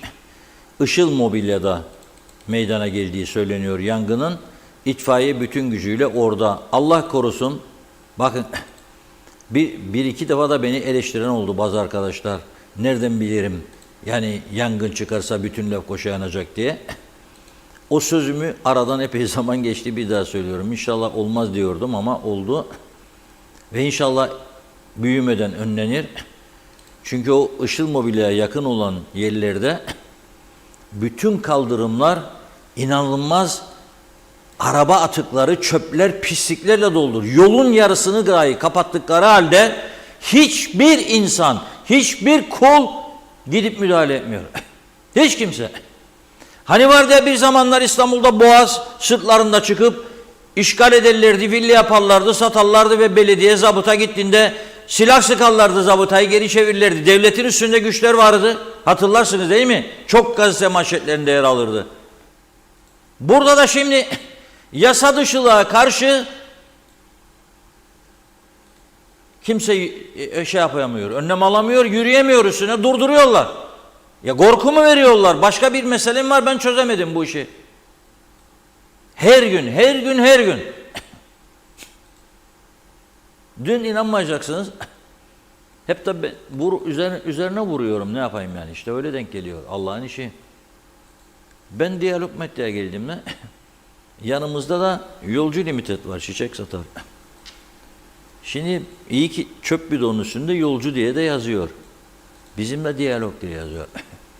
Bizimkinde arkadaşlar bizim binanın tam yakınına çekmişler. Bir araç durdu. Aracın içinde 2 tane adam, ön tarafta, arkada bir bayan. Bayan arka kapıyı açıp kocaman bir çöp poşetini alıyor, duruyor yolda. Başka taraftan geliyorlar yani. Açıyor yolcunun kapağını, çöpün, atıyor içine. Arabanın plakasını aldım. Bizim idare amiri Raif Bey'e verdim. Fakat Raif Bey ne yaptı bilmiyorum. Bugün o da yoğunluktan, yorgunluktan cevap veremedi bana. Polisi ara dedim hemen. Yolcuyu da ara. Kamera kayıtları da var. Sorsunlar bir. Her şey atabilir çöpün içine. Ama ben kültürü söylemek istiyorum. Benim evimin, benim dükkanımın önü temiz olsun. İsterse bütün memleket o beynan başlarından kirlensin. Hiç kimsenin umuru değil. Biz de bu hale geldik.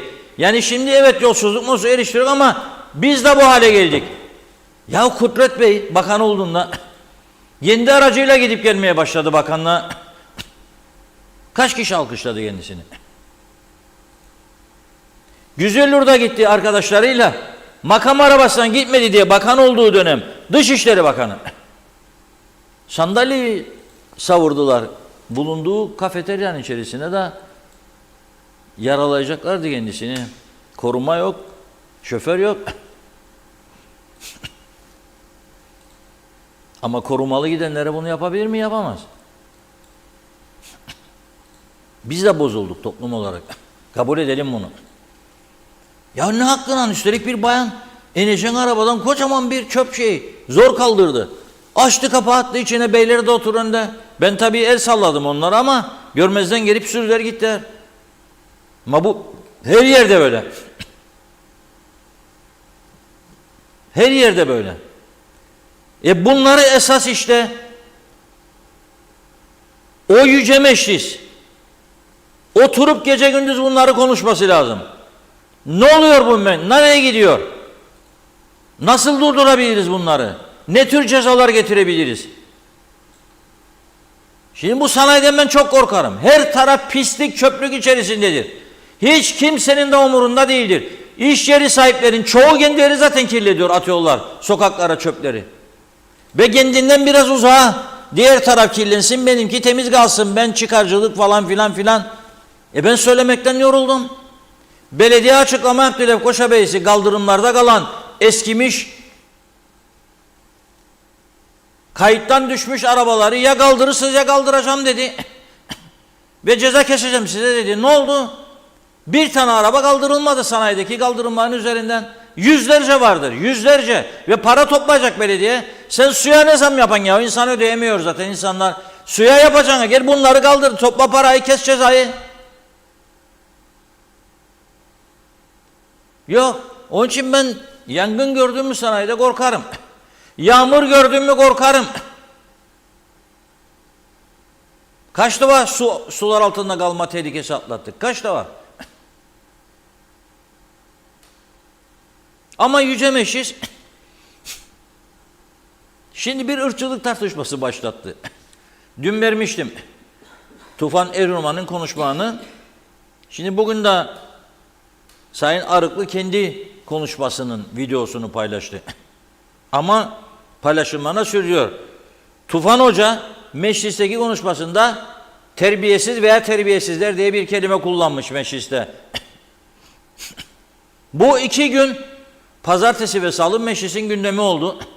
Salı günü yani dünkü oturum 30 dakika içerisinde bitti. Memleketin bu kadar sorunu var iken 30 dakikada meclis kapatırsa bana söyleyin bu ülkeyi nasıl düzeltecekler?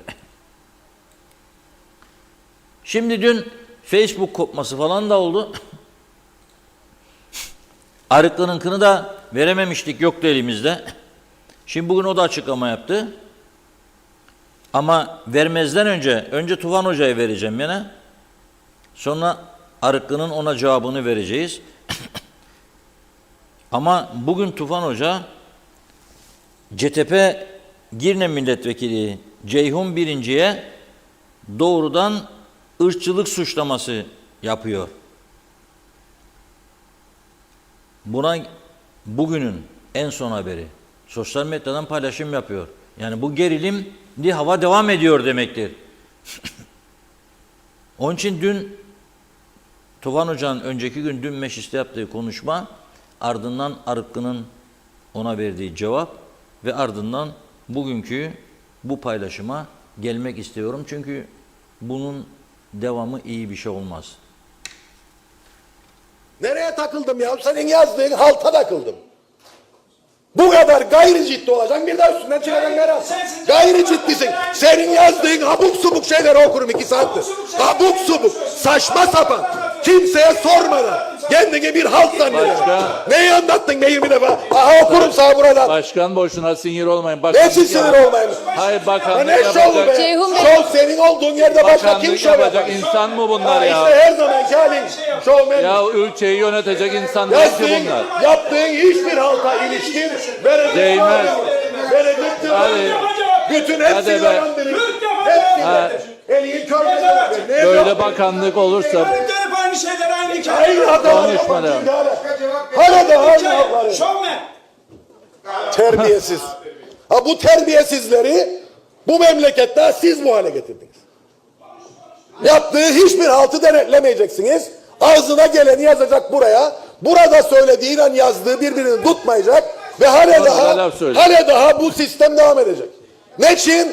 Koltuklara yapışasınız diye. Başka hiçbir şey değil. Bu memleketi durmadan zarara sokacaksınız. 59 milyon oradan, yok bakanlar kurulunda tüzük değişikliği getirecek, tak çakacaksınız imzayı. İtfaiye hizmetleriyle ilgili açık zehirleme var. Yahu bu zehirlemeyi Ulusal Birlik Partisi'nin bürokratları yaptı yahu. Bari kendi yaptığınız işe sahip çıkın. Bu zehirlemeyi ben yapmadım. CTP de yapmadı. Sözleşmeyi de siz imzaladınız. Şartname de sizdendir, zehirleme de sizdendir. Sizin yazdığınız zehirlemede der ki itfaiye hizmetlerinin bedelini şirket ödeyecek. Dönersiniz sözleşme hazırlar adam 5 numaralı ek protokol yazar içine der ki belli değil kimin ödeyeceği mahkeme karar versin. 2 seneyi satın alacağım diye 59 milyon euro verdim der. Adamın 2051 iddiası devam eder ve kabul eder bunun uyuşmazlık olduğunu. Hal bu da şovmen diyerek çıkacak terbiyesiz. kapasitesi bu kadar var. Böyle bir şey olamaz ya. Kapasitesi bu kadar. Çünkü verecek cevabı yok. Bu Ve cevabı yok. Dönecek bilmem ne zamanda bilmem ne protokol. Bir günde kendi dönemini savunacak bir tane makul mantıklı gerekçe üret ya. Hiçbir şey yok.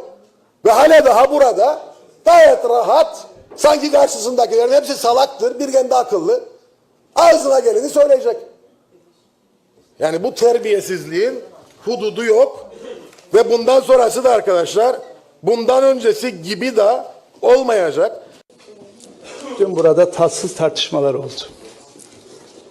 Sayın Tufan Erhurman bildik şeyleri tekrar tekrar sıraladı. Aldığı cevaplarla yetinmedi.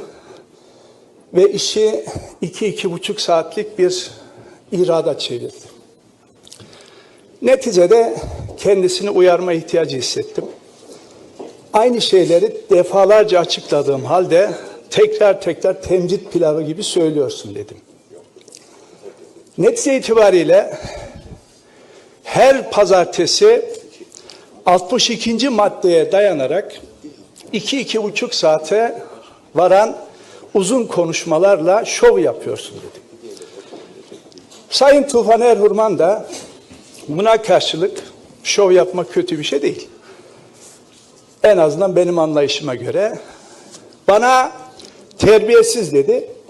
Hadi terbiyesiz anlarım, döndü UBP sıralarına, bu terbiyesizleri bizim başımıza siz bela ettiniz dedi. Terbiyesizler, terbiyesiz dese anlarım, üzerime alırım, cevabı veririm, derim ki terbiyesizsin, daniskasısın sen.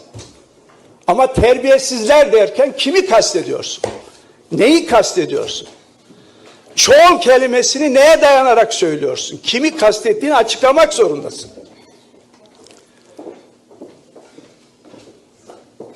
Kimdir bunlar, bu terbiyesizler? Terbiyesiz anlıyorum. Hepimiz Türkçe biliyoruz. Bir kişiye yöneliktir.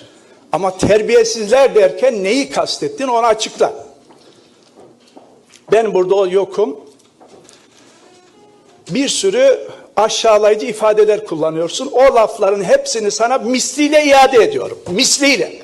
Teşekkür ederim.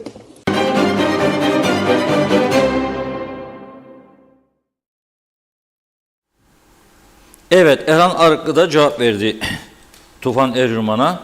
Ben az önce anlatırken yani vurgulamak istedim.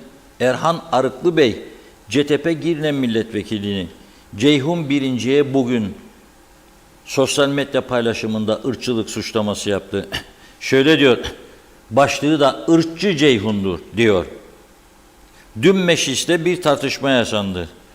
Tufan Erzurum'un bir gün önce mecliste sarf ettiği terbiyesizler, bunları başımıza siz belirttiğiniz gibi sözleri tevil için kürsüde konuşurken CTP Girne Milletvekili Ceyhun Birinci oturduğu yerden kimme nefret kustu diyor. Sen kimsin bu ülkede yahu gibi sözlerle ırkçılığını gösterdi ve Tufan Hoca'nın yarım saatte yapmaya çalıştığı tevili yerle bir etti diyor. Bak Ceyhun Efendi diyor, sen ve senin gibilere bir kez daha sesleniyorum. Sizler bizi hazmedeceksiniz. Biz bu ülkenin seninle birlikte eşit haklara sahip vatandaşlarıyız. Sen ve senin gibilerden ne bir eksiğimiz ne de bir fazlamız var. Bu ülkeyi yönetmek için senin kadar anayasal hakkımız ve senden daha fazla yeteneğimiz var. Beynindeki ırkçılık illetinden bir an evvel kurtulmanı diliyorum diyor. İşte sonra da şey diyor, aşağıdaki metin meclis tutanağından alınmıştır diyor. Nedir o metin? Onu söylüyorum. Şimdi bulamazmışım ha. Yok ya, bulurum ha herhalde yani.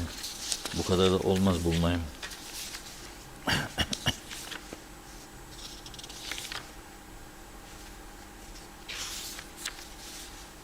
Neyse.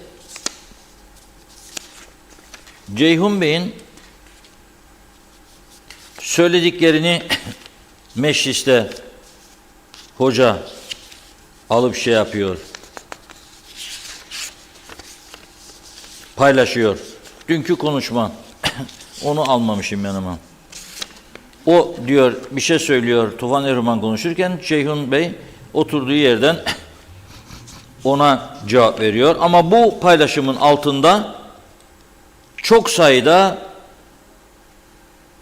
yorum var. Yani ben bu yorumları okumak istemem. Çünkü hoş değil. Karşılıklı sataşmalar var, karşılıklı suçlamalar var. Bu noktaya gelmemek lazım. Çünkü bu kadar sorunumuz var. Ekonomik sorunlar var, işsizlik var, gençlerin göçü var, iskandallar var, yolsuzluklar var, trafik var, araçlar yürümüyor, insanlar sinir küpü oluyor. Ve yangın var şu anda. Arkadaşlarımız oradan yazıyor, henüz kontrol altına alınamadı diyor. Yani ben korkuyorum, gece de oldu. Kontrol altına alınamazsa bu yangın, sanayi giderse Lefkoşa gider, açık söylüyorum.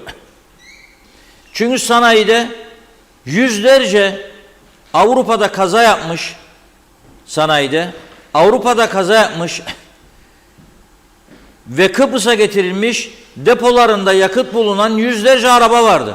Yüzlerce.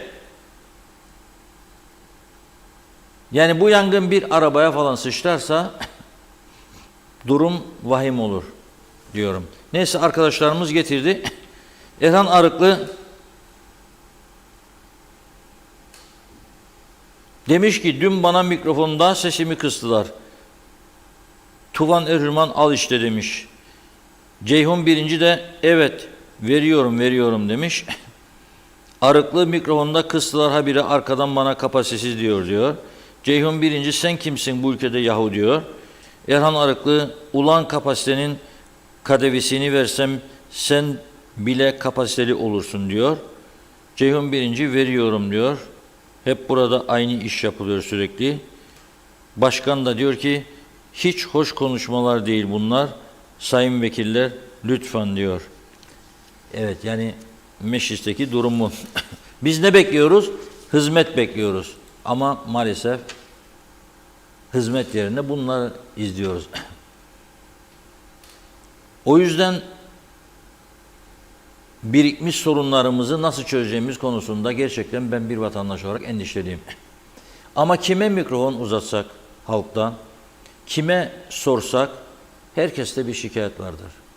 Yani ya geçim sıkıntısı var ya trafikteki suçların patlamasından dolayı rahatsızlık var ve bu rahatsızlıkla karşılık önlem alınmamasını eleştirenler var. Diğer suçların uyuşturucu ve benzeri suçların artması var ve bu yolsuzluk, suistimal olaylarının artmasından rahatsızlık duyanlar var. Şimdi şunu da düşünmek lazım. Ne oldu da Sözcü gazetesinde 5-6 sene önce bu haber çıkarken Kıbrıs'la ilgili ne oldu da bir anda bu ülke rüşvet patlamasıyla yüz yüze kaldı? Bunu sorgulamak lazım. İşte burada bence hırs, ihtiras, onda var benden için olmasın. O yapıyor benim için yapmayayım. Göstereceğim ona gününü. O aldıysa Ferrari, ben alacağım Bentley. Bentley. Ferrari'yi alacak umuduyla yola çıkan sonunda bir bakarsın ki hava gazı alır. Ne yapmaya Ferrari alacağım sonra bu ülkede ya da Porsche? Sürenler sürsün ya, güle güle kullansın arabasını da. Kolay değildir bu pahalı arabaları almak. Bir ciddi gelir olması lazım. Bunun da bir vergi beyanının olması lazım. Şimdi İngiltere'de olsa ruhsatını çıkarmaya gittiğinde adam canına okullar, eğer vergi veren biri değilse, da o Ferrari kullanıyorsa veya Porsche, canına okullar adamın. Ama burada öyle değil maalesef. Burada öyle değil. Ben bakıyorum zaman zaman işte, gördüğüm bazen, bu kimin diyorum, söylüyorlar. Not alıyorum, ertesi gün geldiğimde tarama yapıyorum vergi listesinde. Bakıyorum adam 0. 1000 lira bir senede. Nasıl olur ya sen? Bir gecede yeme içmeye harcadığın para bu taraftan bir çırpıda veriyorsun. Yazık yani. Onun için diyorum ben, yani çok yayıldı toplumun içerisine bu. Bu kültür de kötü. Bu yahu mahu kelimeleri. Ya ağır bir laf. Nereden yahu diyorsun ya? Niye yahu diyorsun birbirine milletvekilleri? Yani olacak gibi değil gerçekten. Evet Funda Hanım, buyurun son mesajlarınızı tamamlayalım alalım. mesajlarımızı. Tahsin Akçan denetim yapılmıyor diye yakınıyorlar. Onlar da denetim yapıyoruz. Reşat Bey işte görmüyor musun demek istiyorlar. Yücel Barbaros, kiminin diploması yok, olanın da sahte. Ne memleket be demiş. Demre Coşkun, ultra zenginlerden servet vergisi alınmadı. Asgari ücret en düşük kamu maaşına sabitlenmeli. Özel sektör sendikalaşmalı. Kamusal toplu taşımacılık başlatılmalı. Aksa Elektrik Santrali kamulaştırılmalı. Hüseyin Öksüz iyi yayınlar diledi. Feridun Tahsin eczacılar unutuldu. Mehmet Uluçaylı, eski bir bakanın bu kadar suçla suçlanması, biz halk olarak merak içindeyiz diyor. Bakanken ihalelere fesat karıştı mı, rüşvet aldı mı, rüşvet veriyor kaldı ki demiş. Bunu yapan bu işlerde deneyimli demektir. Meclis araştırma başlatmalı, başlayıp da bitirebilirse. Feridun Tahsin Elektrik Kurumu hortumlanması, eczane vurgunları unutulduğu gibi bu olay da unutulur. Eser Yurteri, Yasemin Şamlıoğlu iyi yayınlar demiş. Rahme Beyoğlu da. Arif Mustafa Cüce, Kudret Özersay hocam devleti yutacak bunlar diyor. Şefika Erdoğan, büyük paraları büyük başlar yer. Mehmet Uluçaylı, Reşat Bey, sizin haberiniz halkın nabzını sorar. Hükümete güveniniz var mı der. Hükümetin ve vekillerin kendilerine güvenleri yok. Halkın güveni hiç kalmamıştır. Seval Pilli Kanat, iyi ki diyalog var dedi. Salih Muğlalı, Kudret Bey iktidara gelirse bütün bu problemlerin en büyüğü olan ülkeye girişleri kontrol altına alacak mı diye soruyor. Mehmet Uluçaylı, Sayın Özersay diyor ki temiz toplum, temiz siyaset için atına binmiş, 4 nala geliyor. Hüseyin Boşnak, bravo Özersay, sen de olmasaydın diyor. İlkokulu bitirenler bile bakan olacaktı. Kemal Osman Ceyhanlı iyi yayınlar diledi. Galip Sekban'da, Adem Şahir'de, Ahmet Hastoprak'ta iyi yayınlar diyor. Fikriye Oğlak, memleketimizi gerçekten mahvettiler. İnşallah bir an önce düzelir demiş. Serdar Cesurer, Ahmet Karınca iyi yayınlar diledi. Nikos Bülent Antonio iyi yayınlar. Kıbrıs'ta her iki tarafta Tanıdığın varsa diyor işin olur. Hüseyin Öksüz 5 yıl sonra Gönyeli'den örnek Sağlık Bakanlığı'na gelene kadar sabah saat 5'te kalkması lazım. Durum vahim. Evet, Ahmet Halil, Hatice Momin, Bünyamin Yüksekbaş yine iyi yayınlar diledi. Şükriye Özgen de, Şerife Güneş de, İsmet Drangoz da fotodan iyi akşamlar, iyi yayınlar yazmış. Mustafa Özcan, sıradan hırsız paranızı, cüzdanınızı, bisikletinizi çalar. Politik hırsız geleceğinizi, hayallerinizi, bilginizi, eğitiminizi, sağlığınızı, hatta gülümsemenizi çalar. İkisi arasındaki fark, sıradan hırsız sizi seçer, siyasi hırsızıysa siz seçersiniz diyor Voltaire. Selçuk Özenli demiş ki ülkede güçlü muhalefet değiştirmezsek bu ülke değişmez. Muhalefet yok maalesef, pasif.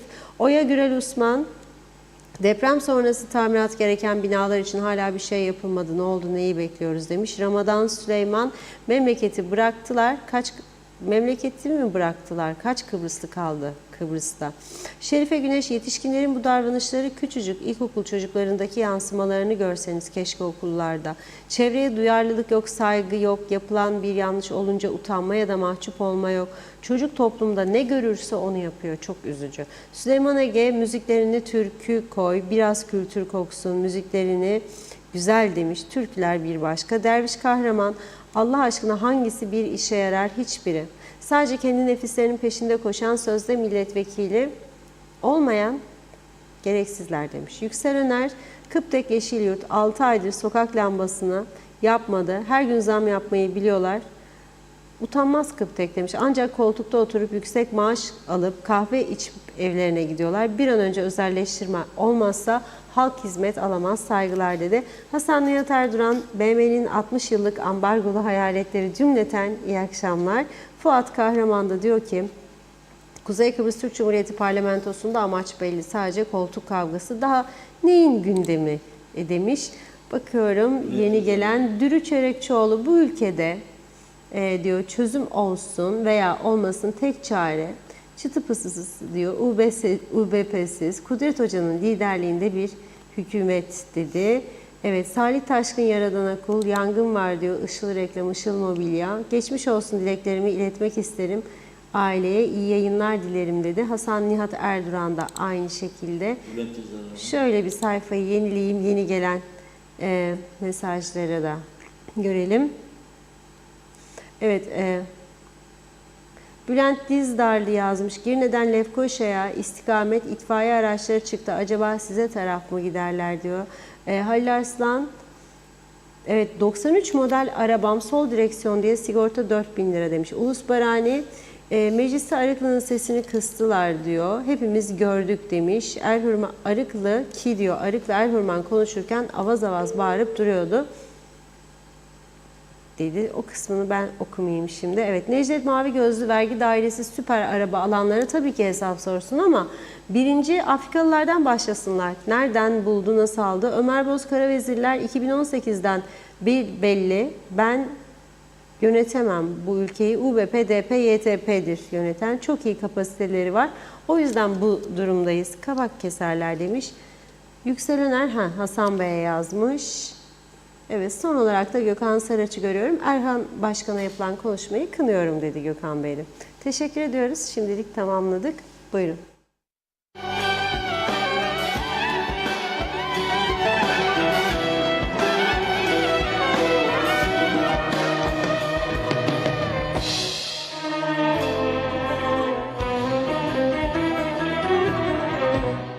Geldim yarım, kaldım yarım, neydi ne oldu şu tez canım,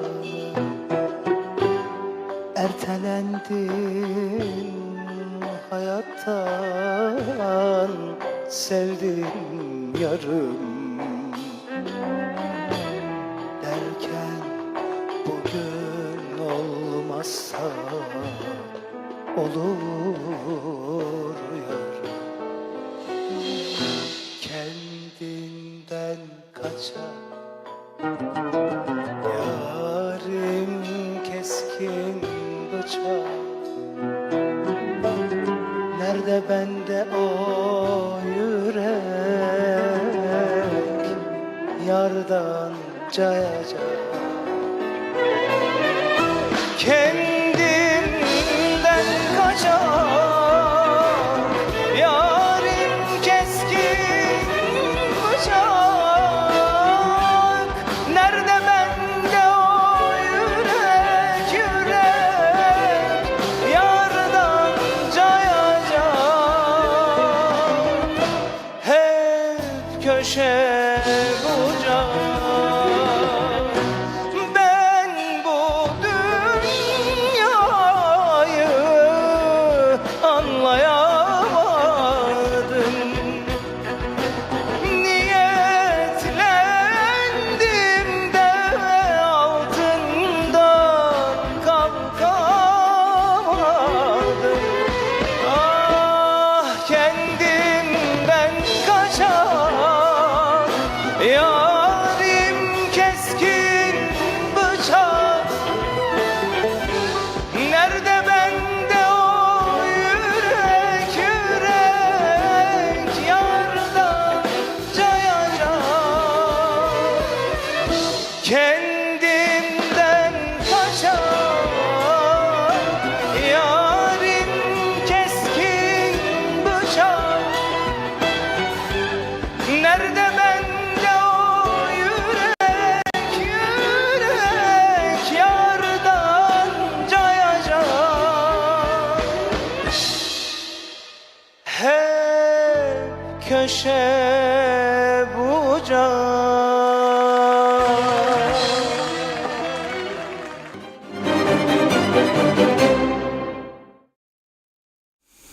Evet, şarkımızı da dinledik ama henüz daha iyi bir haber alamıyoruz sanayideki yangından. Allah korusun diyorum. Çünkü o yangın olan yer Işıl Reklam, Mobilya, o yol, oralar korkunç yerlerdir.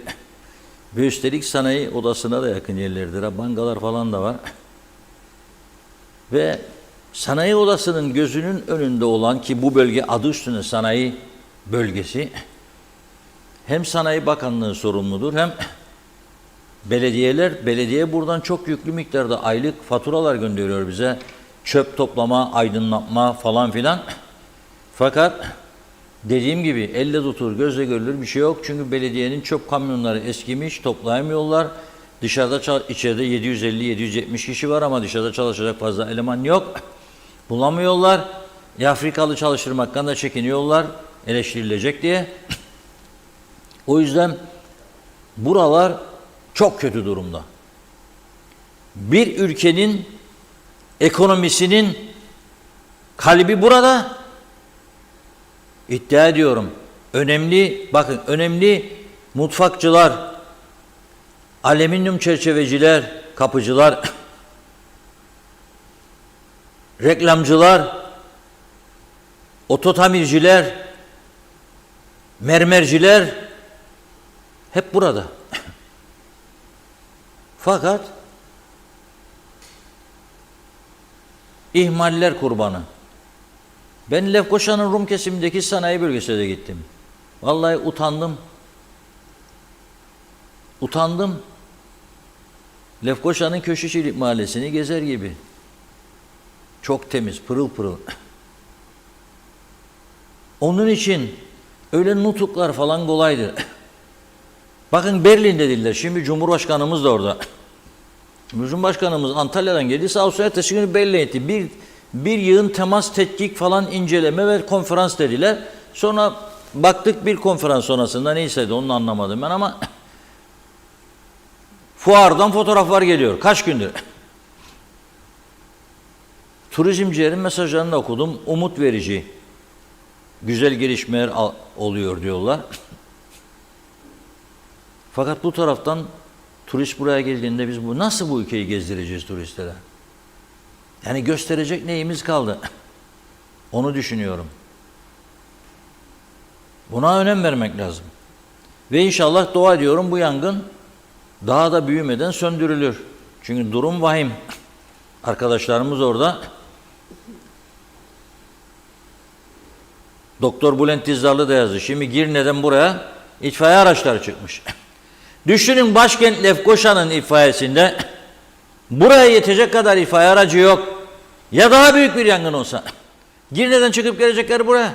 Bazı araçlar Girne yokuşunu çıkamaz zaten itfaiyenin. Eskimiş, arabalar çürümüş. Hiç duyduk mu birilerinden bir kampanya, bir şey bu itfaiyeyi güçlendirelim? Yoktur böyle bir şey. Yoktur. Kişilerin zenginleştiği, devletin gittikçe fakirleştiği, orta direğin kalmadığı, alt direğinde ekmekten başka derdin olmadığı bir ülke durumuna geldik maalesef. Evet, bugünlük bu kadar. Yarın inşallah, maşallah yeniden birlikte olacağız. Evet, çok teşekkür ediyoruz ve tamamlıyoruz sevgili izleyenler. Yarın yine aynı saatte görüşmek üzere diyelim. İyi akşamlar.